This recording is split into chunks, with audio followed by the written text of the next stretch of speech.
দেশবিরোধী মন্তব্য করার জন্য একরার অভিযুক্ত শিক্ষককে আজ কাঁথি মহকুমা আদালতে তোলা হবে। গতকাল দুপুরে ফেসবুকে দেশবিরোধী মন্তব্য করার জন্য ইগরা 2 ব্লকের বাসুদেবপুর থেকে গ্রেফতার হয়েছিল এক প্রাথমিক স্কুল শিক্ষক। শিক্ষকের নাম শামসের আলম খান। সেই স্কুল শিক্ষককে আজ কাঁথি মহকুমা আদালতে তোলা হবে বলেই পুলিশ সূত্রে খবর। এদিন আদালতে তোলার সময় সাংবাদিকরা ওই স্কুল শিক্ষককে প্রশ্ন করলে তিনি বলেন, আমি বাথুয়ারে নিউ প্রাথমিক বিদ্যালয়ের শিক্ষকতা করি। আমি ফেসবুক দেখতে দেখতে ভুল করে ওই পোস্ট করে ফেলেছি। আমি কোনো জঙ্গি সংগঠনের সাথে যুক্ত নাই বলে জানিয়েছেন ওই অভিযুক্ত শিক্ষক। ওই শিক্ষকদের বিরুদ্ধে বেশ কয়েক ধারায় মামলা রুজু করা হয়েছে। কাঁথি মহকুমা আদালত ওই শিক্ষকের বিরুদ্ধে কি নির্দেশ দেয় সেদিকেই তাকিয়ে আছে একরাবাসী। আপনার নাম কি? আপনি কি করেন? কোন স্কুলে?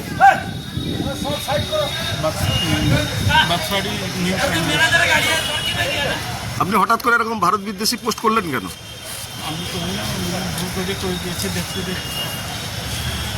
আপনি কি পাকিস্তান জঙ্গির সঙ্গে কোনো যুক্ত আছেন নাকি? বাংলাদেশের সঙ্গে? তদন্ত করছেন, সঠিক তদন্ত করবেন, যাতে অপরাধী চরম থেকে চরম এটা কি ভারত বিদ্বেষী পোস্ট করেছিলেন উনি? সেখানে আপনার ইনভেস্টিগেশন ইজ গোয়িং অন।